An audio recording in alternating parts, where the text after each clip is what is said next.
नमस्कार। सबसे पहले तो आप सभी ने देखा, बिहार की जनता ने देखा है कि महिलाओं का कितना सम्मान हमारी सरकार करती है। और महिलाओं के सशक्तिकरण के लिए माननीय मुख्यमंत्री जी ने शुरू से जो कदम उठाए हैं, चाहे शिक्षा हो, स्वास्थ्य हो, नौकरी में जो उनके आरक्षण दिए गए, पंचायती राज में आरक्षण दिए, जिससे महिलाओं का सशक्तिकरण हुआ है।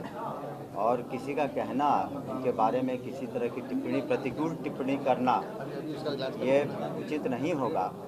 वैसे सबकी अपनी अपनी मंशा, अपनी अपनी भाषा है, तो राजनीति में सब अपनी अपनी भाषा का प्रयोग करते हैं। लेकिन जहाँ तक हम लोगों का प्रश्न है, माननीय मुख्यमंत्री के नेतृत्व में लगातार महिलाओं का सशक्तिकरण हो रहा है।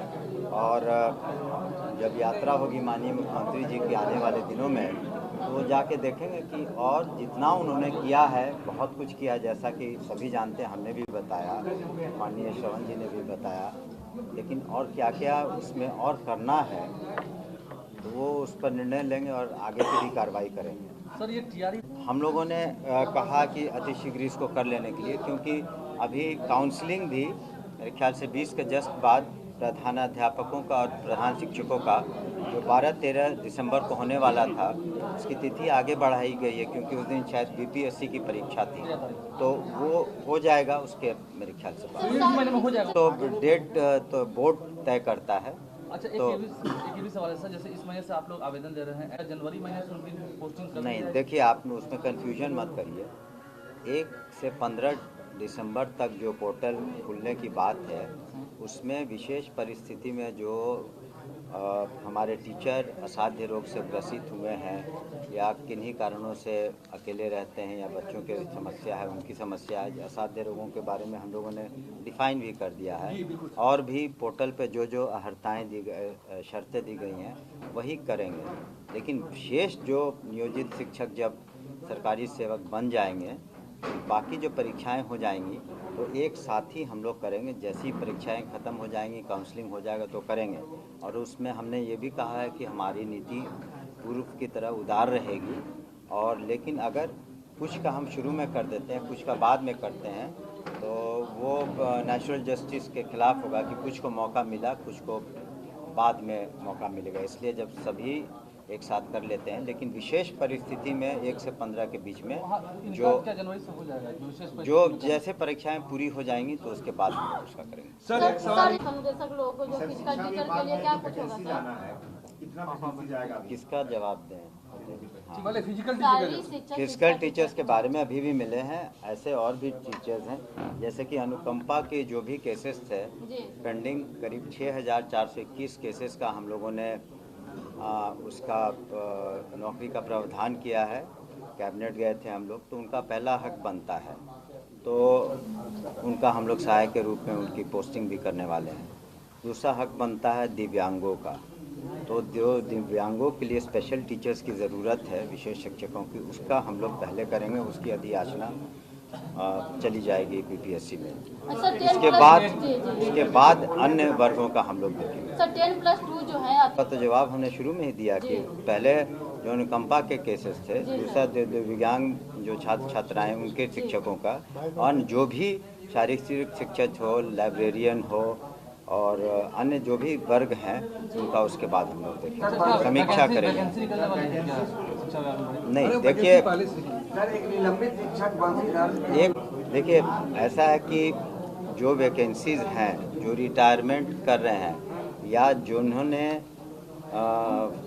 फर्जी तरीके से अपनी नियुक्ति करवाई है या सब, तो कुछ वैकेंसीज निकलेंगी, उसी को हम लोग रैशनलाइज करके और किसको क्या देना है उसी हिसाब से। सर, टीआरई आएगा भी या नहीं है? नहीं आना, तो जब सभी को मौका 5 मौका मिलेगा तो 5 मौका तो मिलेगा ही। सर, का जो रिजल्ट आया है उससे क्या लग रहा है कि शिक्षकों में, बिहार के जो शिक्षक है उसमें उत्साह है सरकार के? देखिए, जितना माननीय मुख्यमंत्री जी ने शिक्षकों के लिए किया बिहार में, आज 6 लाख से ज़्यादा संख्या है, 2 लाख से ज़्यादा, 2 लाख बीपीएससी वाले क्वालिफाई किए थे, 1,70,000 से ऊपर ज्वाइन किए।